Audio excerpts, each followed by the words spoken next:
अस्सलाम वालेकुम नाज़रीन, प्रोग्राम न्यूज़ नाइट के साथ मैं हूं आपका मेज़बान बिलाल खान यासी। जनूबी पंजाब की महरूमियों के खात्मे के हवाले से अच्छी खबर सामने आई है। वज़ीर-ए-आज़म पाकिस्तान इमरान खान, वज़ीर आला पंजाब उस्मान बुज़दार ने कल मुल्तान का दौरा किया और जनूबी पंजाब सेक्रेटेरिएट के हवाले से जो बिल्डिंग का संग बुनियाद बाकायदा तौर पर रख दिया गया है। मनसूबे पर 3 अरब रुपए से ज़ायद की लागत आएगी। उसके साथ साथ मुल्तान के लिए 30 अरब रुपए से ज़ायद के तारीखी पैकेज का भी ऐलान किया गया है। आज हम इस हवाले से जानेंगे इस पैकेज से मुल्तान के बासियों की ज़िंदगियों में क्या तब्दीली आएगी, मुल्तान के अस्पतालों का निज़ाम बेहतर हो सकेगा। निस्टर 2 की बात की गई, मदर एंड चाइल्ड हॉस्पिटल का संग बुनियाद रखा गया। उसके साथ साथ वज़ीर आला पंजाब ने कार्डियोलॉजी के OPD की जो मुकम्मल होना था उसके हवाले से भी अनाउंसमेंट की कि दिसंबर में वो मुकम्मल हो जाएगा।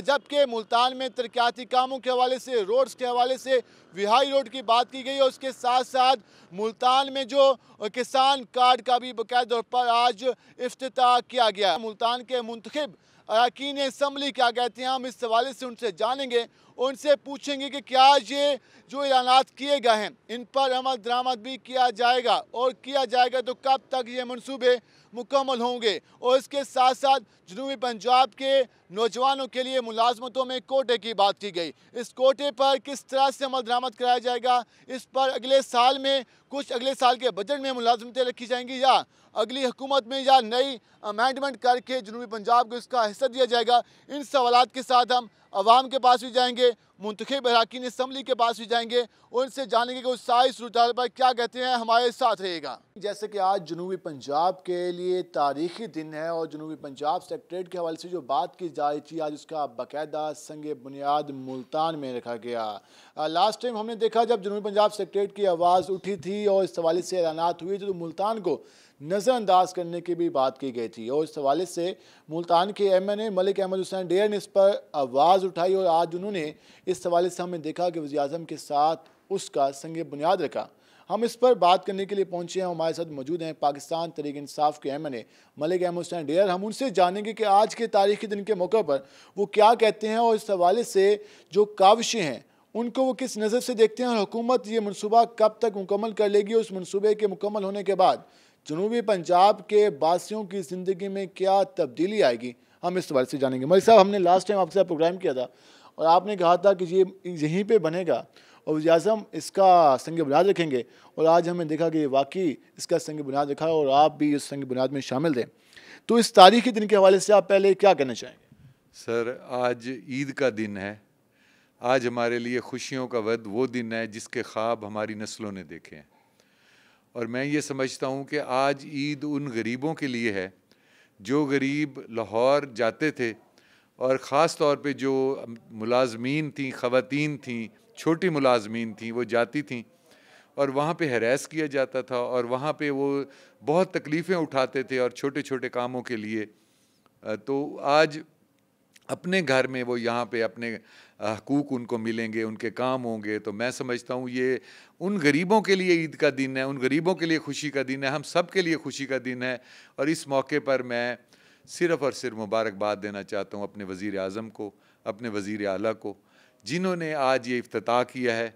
और मैं आपको शायद ये भी पता हो कि इस दफ़ा जो हमारी आखिरी मीटिंग हुई थी उसमें मखदूम शाहमूद कुरैशी साहब बड़े भरपूर तरीके से बोले, तो मैं उनका भी शुक्रिया अदा करता हूँ कि उन्होंने भी स्टैंड लिया और हर MNA, हर MPA का शुक्रिया अदा करता हूँ। मैं ये समझता हूँ कि ये सारे पार्लियामेंटेरियंस हीरो हैं, मैं इनका एक वर्कर हूँ। मुझे खुशी ये है कि ये सेक्रेटेरिएट बन गया है, मुझे कोई क्रेडिट नहीं चाहिए, मैं हीरो नहीं बनना चाहता, मैं लीडर नहीं बनना चाहता। मैं सिर्फ़ उस गरीब, उन खातून, उन अपनी माँओं बहनों को जिनको अब हक मिलेगा और यहाँ दहलीज पे हमें हकूक़ मिलेंगे, मैं उनके लिए की जिस तरह आज संग बुनियाद रखा, हम थोड़ा माजी में जाएंगे, चंद महीने पहले जाएंगे जब इस हवाले से जदोजहद चल रही थी, जब यहाँ बात की गई कि मुल्तान को नज़रअंदाज कर दिया गया, तो क्या स्टैंड आपको किस चीज़ ने मजबूर किया था कि वो खुल के सामने आए, बाकी लोग जब खामोश थे?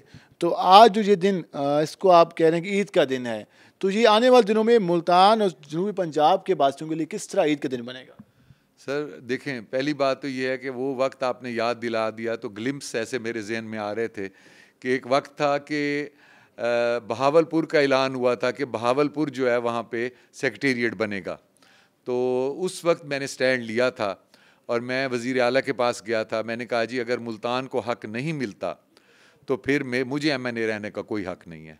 और आपको याद होगा कि जब मैंने इस्तीफ़ा पेश किया था तो वज़ीर आला साहब ने मुझे कहा था कि मैं प्राइम मिनिस्टर साहब से बात करता हूँ, आप अभी ठहर जाओ। फिर प्राइम मिनिस्टर साहब से बात करके उन्होंने 8 महकमे हमें दिए थे और मेरे से इस्तीफ़ा फड़वाया था। तो मैं वज़ीर आला ने भी वादा पूरा किया। उसके बाद इसके डिज़ाइन फ़ाइनल हुआ जो कि IDAP ने किया। डिज़ाइन के बाद इसके फंडिंग जो थी वो PND ने फंडिंग भी अप्रूव कर ली। लेकिन इन द मीन टाइम एक ऐसा हादसा हुआ जिसके तहत इसको रोल बैक करने की एक साजिश की गई। नोटिफिकेशन भी जारी हुआ था, काफ़ी कन्फ्यूजन क्रिएट हुई थी उस हवाले से। तो वो नोटिफिकेशन जारी हुआ। अब मेरे ख्याल में कि जब अल्लाह ताला आपको कामयाब कर देना तो बुरी बातों को याद नहीं करना चाहिए। लेकिन फिर पता चला, फिर ये जो स्ट्रगल थी ना, ये सब हमने मिल के की। इसमें हमारे सारे पार्लियामेंटेरियन शामिल थे। मैंने असम्बली में पॉइंट ऑफ ऑर्डर पे मैंने फिर बात भी की और प्राइम मिनिस्टर ने फिर सबके इस इसरार पे उन्होंने फिर उसी दिन ही उन्होंने वो वापस ले लिया अपना जो ये था, वो नोटिफिकेशन विड्रॉ करवा लिया। और नोटिफिकेशन के विड्रॉ होने के बाद उसके साथ ही फिर अपना एक तो प्री क्वालिफिकेशन हो गई, प्री क्वालिफिकेशन भी फाइनल हो गई। फिर फंडिंग भी 70 करोड़ का फंड भी जारी हो गया। 70 करोड़ के फंड के बाद फिर हमने बड़ी और ज़ोर लगाया तो अब इसकी एडमिनिस्ट्रेटिव अप्रूवल भी हो गई है। आज मुझे पता चला है कि इसका टेंडर भी हो गया। तो मेरे ख्याल में कि विद इन 2 और 3 वीक्स काम भी शुरू हो जाएगा। और ये एक ऐसा ख्वाब है जो हमारी नस्लों ने देखा था। आज प्राइम मिनिस्टर ने भी मुझे बड़ी इज़्ज़त दी है, मैं उनका बहुत शुक्रगुज़ार हूँ।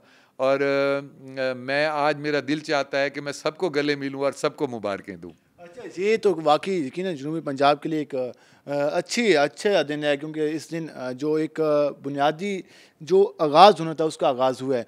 आज आप लोगों की प्राइम मिनिस्टर से मीटिंग भी हुई होगी। साउथ किस तरह प्राइम मिनिस्टर का विजन नज़र आया साउथ पंजाब के लिए?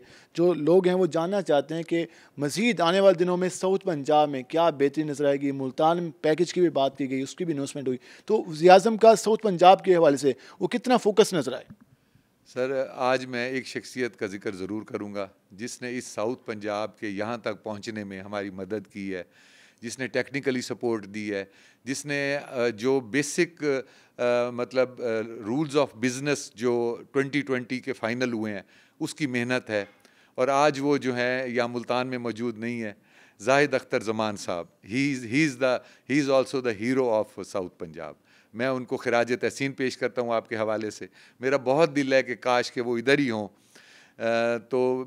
लेकिन उन्होंने बड़ी मेहनत की है, इसमें हम उनके शुक्रगुज़ार हैं।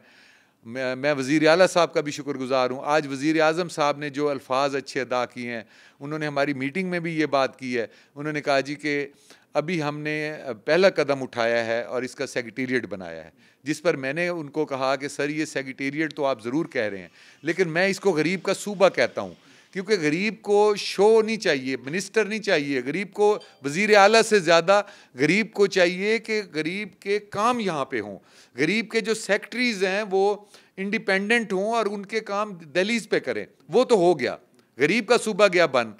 तो उसके लिए फिर वो बहुत खुश हुए और उन्होंने कहा जी हम पहली कामयाबी हमने हासिल कर ली है। कह सकते हैं कि आने वाले दिनों में जो साउथ की महरूमियाँ थी, जहाँ जो गुर्बत तो नज़रअंदाज हर वक्त किया जाता था, अब नहीं होगा ऐसा?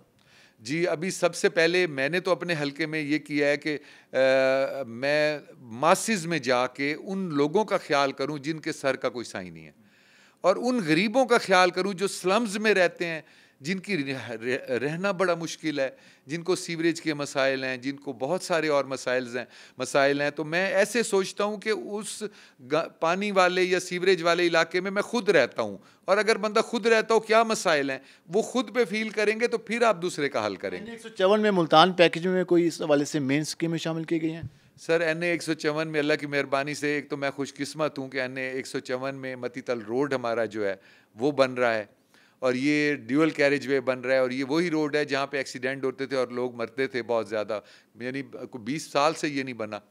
उसके अलावा NA 154 में मैं खुशकिस्मत हूँ कि हमें प्राइम मिनिस्टर साहब ने और वज़ीर आला साहब ने हमें निश्तर 2 जो दिया है वो NA 154 में, अब सेक्रेटेरिएट जो बन रहा है ये NA 154 में बन रहा है। उसके अलावा हम एक दो ट्रॉमा सेंटर्स जो हैं वो बनवा रहे हैं, और जो कि नॉर्थ एरिया में या साउथ एरिया में बनेगा वो मेरे ही हल्के में ट्रॉमा सेंटर्स बन रहे हैं। इसके अलावा सीवरेज का हम बहुत बड़ा काम कर रहे हैं। मतलब मैं और मेरे MPAs जो हैं वो मिल के हम एक सीवरेज का हम ऐसा इनकलाब लाना चाह रहे हैं कि जो देखें गरीब का जो बेसिक मसला है वो सीवरेज है। प्राइम मिनिस्टर ने आज ऐलान किया है, उन्होंने कहा जी अगर आप समझते हैं कि इस तरह करप्शन या इस तरह हो रही है तो मैं सबसे ज़्यादा करप्शन के ख़िलाफ़ हूँ। अब वो ऐप बनेगी, किसी को भी मुल्तान में कोई किसी के साथ करप्शन होगी, किसी के साथ कोई फ्रॉड होगा तो वो उसमें अपनी शिकायत दर्ज करेगा, और फिर प्राइम मिनिस्टर कहते हैं मैं खुद इसको इंश्योर करूंगा कि इसको चेक किया जाए कि कोई शिकायत बाकी ना रहे। तो मैं देखें पीपल किस लिए PTI बनी? PTI इसलिए बनी कि लोगों ने कितनी उम्मीदों से बनाया, और आज PTI के हुकूमत में ये करप्शन हो और लोगों से धोखे हों तो ये हमें काबिल कबूल नहीं है। लिहाजा वो करप्शन भी ख़त्म हो रही है।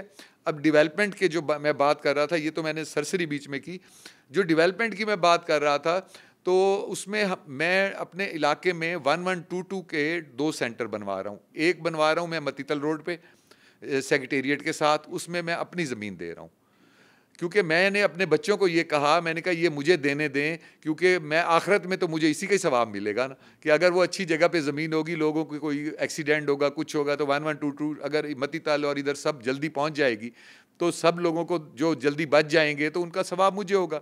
दूसरा, हम अड्डे बोसन पे 1122 सेंटर बनवा रहे हैं। उसके अलावा मैं ये कर रहे हैं हम अपने हलके में कि जो फर्स्ट टाइम शायद आप सोचें, जो BHUs और BHUs है ना जी, बुनियादी हेल्थ सेंटर, उसमें LHVs और डॉक्टर के रेजिडेंसीज हैं, उनके कमरे बने हुए हैं, लेकिन वो हर जगह टूटे फूटे पड़े हैं। अब अगर वो कमरे हम दोबारा रेनोवेट कर देंगे तो वो वहाँ रहने लग जाएंगे, और डॉक्टर अगर वहाँ रह रहा होगा और LHV रह रही होगी तो उस BHU में कितना फ़ायदा होगा? एक तो मैं वो रिपेयर करा रहा हूँ जो मुझे फंड मिला है उससे। उसके अलावा वहाँ पे एक लेबर रूम होता है जहाँ बच्चे पैदा होते हैं, वो सारे जुबू हाली का शिकार हैं, हम उनको रेनोवेट कर रहे हैं। और मैंने फिर ये कहा है कि RHC लेवल के ऊपर ऑपरेशन की इजाज़त दी जाए ताकि निश्तर का रश कम हो। एक तो मैंने वो कहा है, और उसके ऊपर एनेस्थेटिक जो है ना उसको अपॉइंट किया जाए, उसका भी उन्होंने कहा है कि हम प्रोसेस करेंगे, उसके बाद होगा।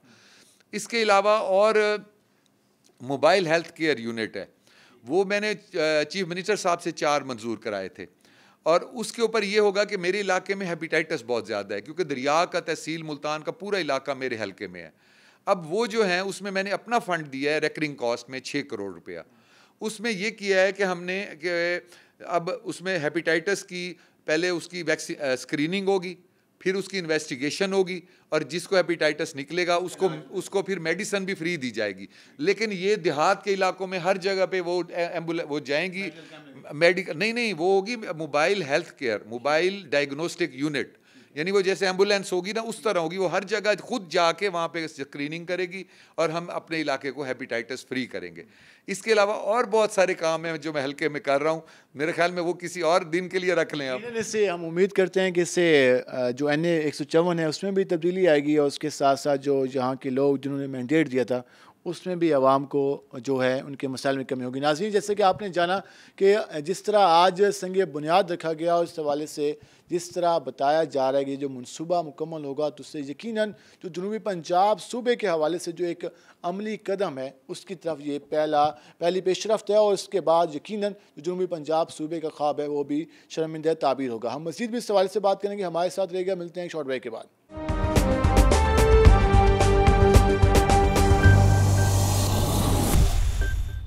वेलकम बैक नाज़रीन, जिस तरह आज हम बात कर रहे हैं वज़ीर-ए-आज़म इमरान खान और वज़ीर-ए-आला पंजाब ने जो मुल्तान का विज़िट किया, मुल्तान पैकेज की बात की, उस हवाले से बात करें। और आज जिस तरह हमने देखा कि मुल्तान और उसके अलावा जनूबी पंजाब सेक्रेटरीट के हवाले से बात की जाती रही, इस मसले को हाईलाइट किया जाता रहा, मुल्तान के मसाइल के हवाले से बात की जाती रही, तो इन मसाइल को हाईलाइट कराने के लिए इस मुल्तान पैकेज के हवाले से जो मुल्तान के MPs हैं उनका भी इस हवाले से काफ़ी किरदार है।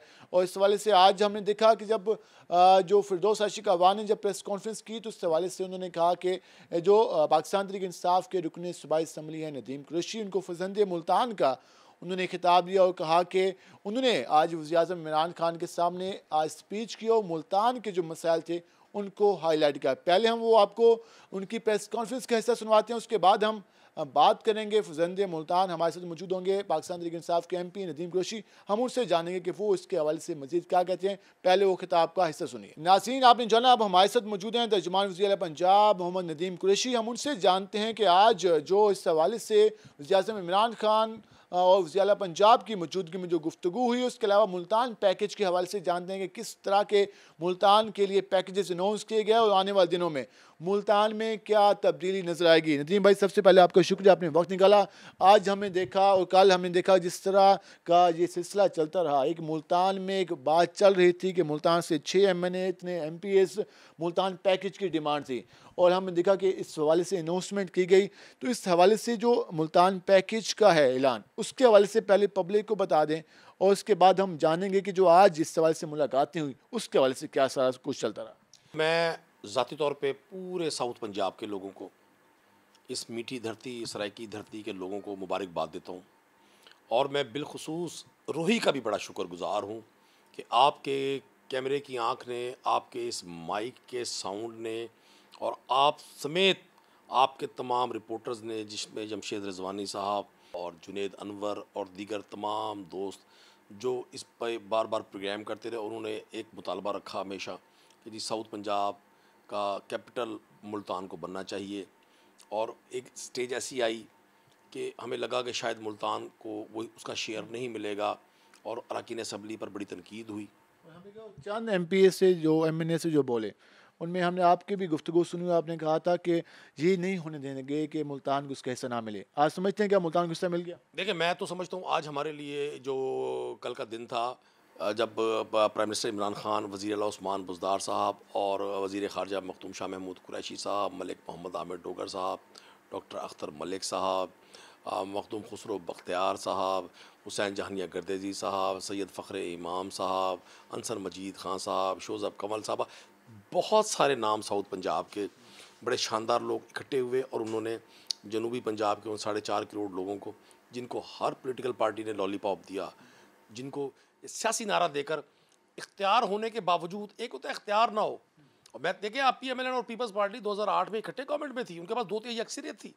लोग कहते हैं जी पाकिस्तान तहरीक इंसाफ ने सूबे का वादा किया था। जी बिल्कुल वादा किया था और वादे पर कायम है। चूँकि हमारे पास आइन साजी के लिए, कानून साजी के लिए वो अददी अक्सरियत नहीं है, तो उसका हल ये निकाला गया कि फिल वक्त, और ये भी बहुत बड़ा ब्रेक थ्रू है कि जनूबी पंजाब के लोग, मुल्तान, भावलपुर, DG खान डिवीज़न के वो तमाम लोग जो पहले लाहौर जाया करते थे, उनको अब उनकी तमाम चीज़ें, उनकी लेजिस्लेशन है, उनकी म्यूनसिपल सर्विसेज हैं, उनकी जो बेसिक नीड्स हैं, डेवलपमेंट्स हैं, ट्रांसफ़र पोस्टिंग है, वो सब यही होंगी। तो मैं इस दिन को साउथ पंजाब के लोगों के नाम करता हूँ। पाकिस्तान तहरीक इंसाफ के तमाम अरकान असम्बली, पाकिस्तान तहरीक इंसाफ के तमाम अरकान सूबाई असम्बली, पाकिस्तान तहरीक इंसाफ के तमाम वर्कर्स और बिलखुसूस मुल्तान के तमाम मीडिया के लोग, उसमें कॉलम नवीस हैं, उसमें एंकर पर्सनस हैं, उसमें रिपोर्टर्स हैं, सब ने रोल प्ले किया। ये सब के लिए बड़ी खुशी का दिन है। ये काफ़ी खुशाइन स्टेप है और इस हवाले से हमने देखा कि आज लोगों के चेहरों में कुछ इत्मीनान भी नजर आया। मुलाजमतों में कोटे की बात की गई, वज़ीर-ए-आज़म ने भी अनाउंस किया कि साउथ में मुलाजमतों के कोटे का हिस्सा रखा जाएगा। ये किस तरह रखा जाएगा? आने वाले दिनों में कोई कानून साजी की जाएगी या अगले बजट में इसको पे इम्प्लीमेंट कराया जाएगा? देखिए, पहले तो ये एग्जेक्टिव ऑर्डर के ज़रिए चीफ मिनिस्टर पंजाब ने south Punjab civil secretariat announce किया। अब इसके रूल्स ऑफ बिजनेस, सारा प्रोसीजर प्रोविंशियल कैबिनेट ने पास करना है। ये बहुत बड़ा काम था, थोड़ा डिले भी हुआ और जहाँ को डिले आया लोगों ने बड़ा इस पर चहमगोइयाँ की, बड़ी अफवाहें उड़ाई और आखिर आपने देखा वो दिन हकीकत बन गया कि आज ना सिर्फ साउथ पंजाब सिविल सेक्रेटेरिएट का संग बुनियाद रखा गया, बल्कि उसके साथ साथ मुल्तान साउथ पंजाब में तो पहले बड़े मंसूबे अनाउंस किए उस्मान बुज़दार साहब ने। आज डिस्ट्रिक्ट मुल्तान को बिलखुसूस फोकस करके 37 अरब रुपए के डेवलपमेंट प्रोजेक्ट्स, और ये डेवलपमेंट प्रोजेक्ट से मुराद ये नहीं है कि सिर्फ सड़कें और गलियाँ, इसमें वो चीज़ें हैं जो पहले कभी जिनको एड्रेस नहीं किया गया, जो कभी टेकअप नहीं हुई। मुल्तान आपने हमेशा प्रोग्राम किए और मैं उस विक्टम हल्के का, उस मुतासर हल्के का MPA हूँ जहाँ शरीफपुरा, मंजूराबाद, अंसार कॉलोनी, अवानपुरा, करमपुरा, ये वो तो अंदरून शहर, गुलामाबाद, महबूब कॉलोनी, टिम्बर मार्केट, कदीराबाद, टीना वाली खुई और दरबार हाफिज जमाल की बैक साइड के इलाके के ब्लॉक, मतलब कौन सा इलाका ऐसा जो गटर का मंजर पेश नहीं कर रहा था।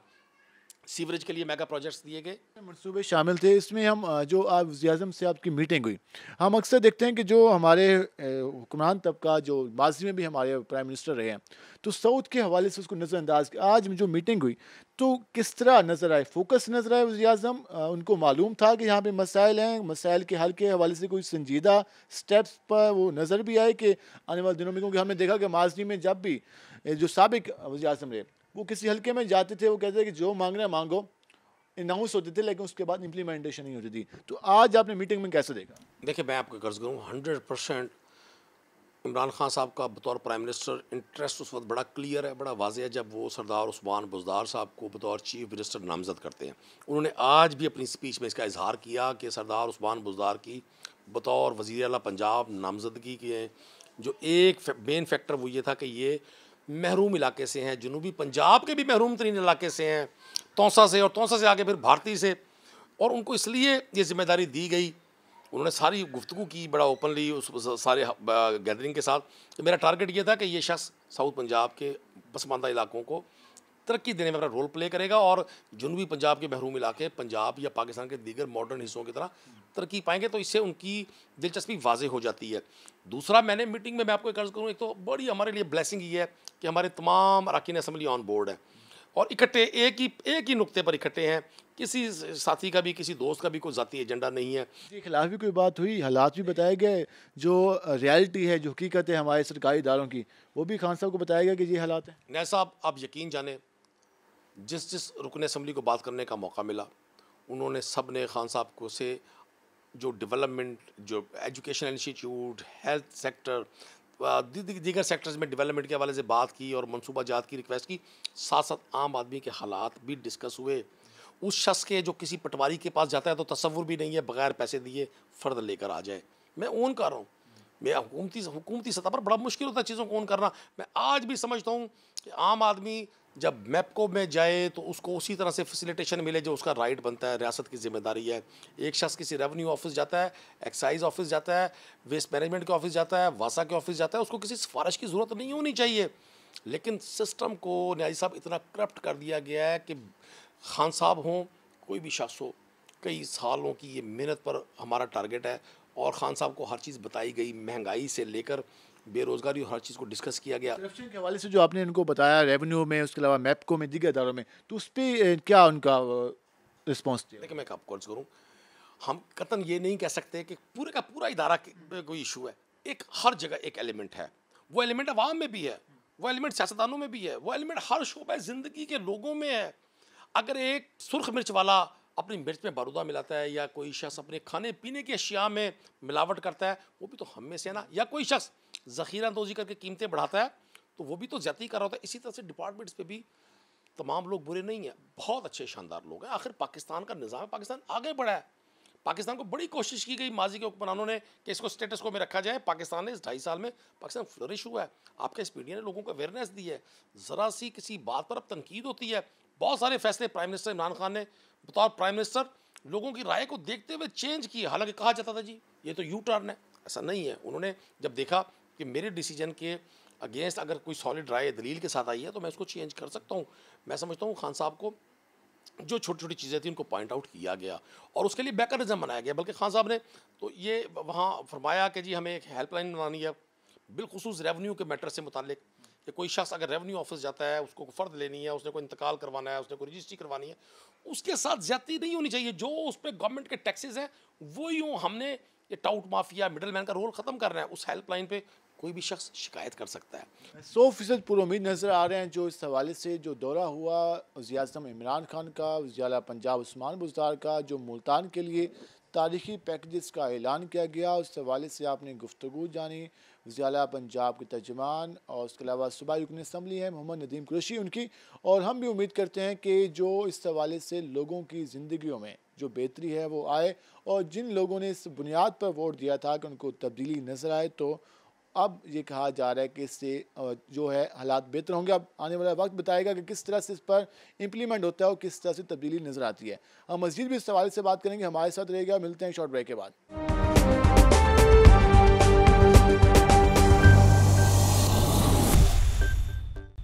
वेलकम बैक नाज़रीन। जिस तरह आपने गुफ्तगू जानी जो पाकिस्तान तहरीक इंसाफ के MNA से MPs हैं, उसकी जो दौरा वज़ीर आज़म का था मुल्तान के हवाले से और मुल्तान पैकेज के हवाले से गुफ्तगू जानी। अब हम इस पर मज़ीद बात करेंगे और हमारे साथ मौजूद होंगे सीनियर सहाफ़ी हैं। उसके अलावा जो दीगर अमूर हैं, सियासत के अमूर हैं, ज़राअत के हवाले से भी आज बात की गई। जिस तरह किसान पैकेज की बात की, हम उन पर तफसीली बात करेंगे। हमारे साथ मौजूद हैं सीनियर सहाफ़ी इफ्तिखारुल हसन। हम उनसे ज़रा बात करते हैं कि वो इस दौरे को किस तरह देखते हैं। माजी में भी जहाँ पर प्राइम मिनिस्टर आते रहे, पैकेजेस का ऐलान करते रहे, क्या उन पैकेजेस जो जिस पैकेज का ऐलान किया गया है, क्या इससे मुल्तान में कुछ बेहतरी आएगी? हम इस पर बात करेंगे। इफ्तिखार भाई, सबसे पहले शुक्रिया, आपने वक्त निकाला। वज़ीर आज़म इमरान खान आए, उन्होंने स्पीच का आगाज़ किया, उस्मान बुज़दार की तारीफ़ें शुरू हुई और उन्होंने कहा कि मकसद बताया कि मैंने क्यों बनाया उनको वज़ीर आला। उसके बाद उन्होंने हमेशा की तरह अपोजिशन को पर तनकीद का निशाना बनाया। मुल्तान पैकेज के हवाले से उन्होंने कहा कि मैं महरूमियाँ ख़त्म करना चाहता हूँ। क्या वाकई आपको लगता है कि ये वो स्पीच है जो नज़र भी आएगी, या वो माजी के हुक्मरानों की तरह एक हुक्मरान जिस तरह लोधरा में मियां नवाज शरीफ गए तो उन्होंने कहा था कि जो मांगना है मांगो, या वही सारा सुनहरी है? बहुत शुक्रिया नियाज़ साहब। गुजारिश ये है कि सबसे पहले तो ये एक अच्छी बात है कि 3 साल बाद प्राइम मिनिस्टर ने जनूबी पंजाब का रुख किया और जनूबी पंजाब का जो हेड क्वार्टर है मुल्तान, वहाँ वो आए और उसके लिए कुछ न कुछ पैकेज का ऐलान किया। तो इसको तो वेलकम हमें करना चाहिए। अब अगली बात यह है कि जिस तरह आपने कहा कि किस लेवल का ये पैकेज है, ये एक इस पर बहस की जा सकती है, क्योंकि मुल्तान एक ऐसा ज़िला है जहाँ 6 MNA 6 के 6 पाकिस्तान तहरीक इंसाफ के जीते, और इसी तरह अगर मैं MPs की बात करूँ तो वो भी PTI को मिले। यहाँ पर PTI ने क्लीन स्वीप किया। ये मुल्तान वाहिद ज़िला है जहाँ पर सबसे ज़्यादा तमाम के तमाम MNAs PTI के हैं। उसके बावजूद अगर हम ये देखें कि जिस तरह इनका जनूबी पंजाब का एक वादा था, 3 साल गुजरने के बावजूद अभी भी आज संगे बुनियाद प्राइम मिनिस्टर रख के गए हैं, लेकिन अभी भी उसका वो उस तरह जिस तरह आवाम चाहती है कि आवाम को लाहौर के धक्के ना खाने पड़े, वो अभी तक आवाम वहीं की वहीं खड़ी है। इख्तियारात नहीं दिए गए, इख्तियारात की मुंतकिली नहीं की गई, सेक्रेटरीट की बात की गई, संग बुनियाद रखा गया। ये दफातर काम है, सेक्रेटरीज मौजूद, उनके पास इख्तियारात नहीं है, ट्रांसफ़र पोस्टिंग का नहीं है, प्रमोशन का नहीं है, मुअत्तली का नहीं है। तो अभी तक हम कह सकते हैं कि अभी चंद महीने मज़ीद इंतज़ार करना पड़ेगा साउथ के वासियों को। देखें, अभी 3 साल गुजर गए हैं, 2 साल इस गवर्नमेंट के बाकी रह गए हैं। जनूबी पंजाब के लोगों ने इनको वोट दिए इसलिए थे कि ये अलग सूबा देंगे। सूबा तो बहुत बड़ी बात है, ये फुल फ्लैज अगर सेक्रेटरीट भी दे जाते हैं तो ये भी इनकी कामयाबी होगी। लेकिन अभी तक जिस तरह आपने बात की कि अभी तक सेक्रेटरी तो बैठे हुए हैं, लेकिन जो सेक्रेटरी हैं वो बेख्तियार हैं। इसी तरह अगर हम मुल्तान पैकेज की मैं बात करूं तो 30 अरब रुपए का पैकेज के अनाउंस किया आज प्राइम मिनिस्टर ने। 30 अरब रुपए या अगर प्रॉपर लग जाए तो वो बहुत बड़ी रकम है, लेकिन 30 अरब में बहुत सारे प्रोजेक्ट ऐसे हैं जो पिछली हुकूमत के थे, वो चल रहे हैं। जिस तरह नवाज शरीफ यूनिवर्सिटी की बात की, इंजीनियरिंग यूनिवर्सिटी की बात की, इस तरह वो की, ये वो प्रोजेक्ट हैं जो सबका गवर्नमेंट के थे। तो उसको मिलाकर भी मैं कहता हूँ चले कुछ न कुछ लगे, इस खित्ते की आवाम को फ़ायदा पहुँचना चाहिए, सिर्फ बातों की हद तक ना रहे। जिस तरह प्राइम मिनिस्टर ने बात की कि मैंने चीफ मिनिस्टर को इसलिए बनाया कि यहाँ का जो कम्प्लेक्स था, यहाँ की जो महरूमियाँ थी वो ख़त्म की जाएँ, लेकिन अभी तक तो अगर आप देखें और मैं बात करूँ तो DG खां या तौसे के अलावा जनूबी पंजाब के बाकी इलाके महरूमी का शिकार हैं।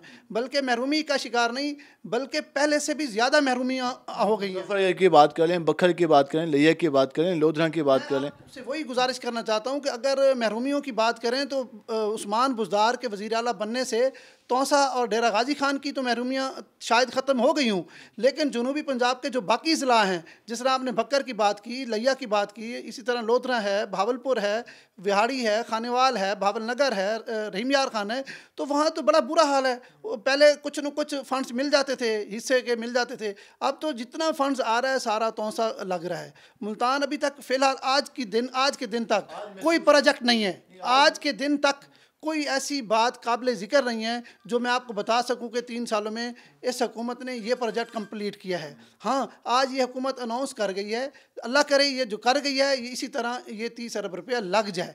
मुझे नहीं लगता, क्योंकि वज़ीर आज़म जहाँ जाते हैं, अब मैं आपको कराची की बात करूँ, कराची भी वज़ीर आज़म जाते हैं, बड़े बड़े पैकेजेस का ऐलान करके आ जाते हैं, जहाँ जाते हैं बड़े बड़े पैकेजेस का ऐलान करते हैं, लेकिन मिलता तो कुछ नहीं। मैं कहता हूँ 30 अरब रुपया भी मिल जाए, और यहाँ हमारे जो पार्लियामेंटेरियन हैं, अवामी नुमाइंदे हैं, उनको चाहिए कि इस बात का पहरा दें कि जितना आज वज़ीर आज़म साहब ऐलान कर गए हैं, उनको अमन उन पर अमल हो, और वो प्रोजेक्ट फौरी तौर पर फुल फॉर स्पीडी काम हो, ताकि लोगों को कुछ नज़र आए, क्योंकि इनके पास टाइम तो थोड़ा है। इसके साथ साथ हमने आज किसान पैकेज की बात देखी, किसान कार्ड का आज बाकायदा तौर पर आज इफ्तिताह किया गया और कुछ कार्ड तकसीम भी किए गए। किस तरह देखते हैं? माजी में भी हमने देखा कि जब वज़ीर आज़म नवाज शरीफ थे, उन्होंने किसानों के हवाले से एक बड़े पैकेज का ऐलान किया था, अरबों रुपए की बात की थी, पता नहीं फिर कहाँ गया।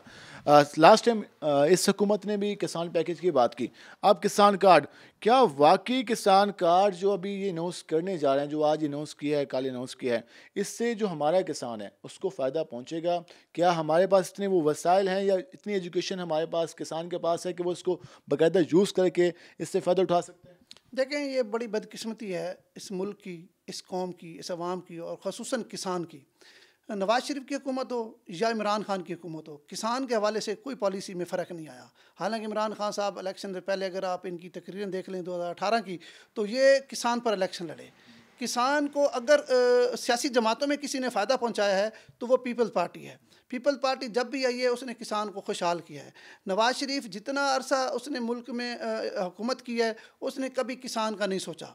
वो क्योंकि किसान था नहीं, ना उसको किसान का पता था। लेकिन इन तमाम हुकूमतों, कोई हुकूमत हो, कोई आए हुक्मरान, चाहे पीपल्स पार्टी है, नून लीग है, या PTI है, या कोई और जमात आ जाए, एक बात क्लियर है, जब तक पाकिस्तान की ज़राअत में इनकलाब नहीं आएगा, पाकिस्तान की मईशत बेहतर नहीं हो सकती।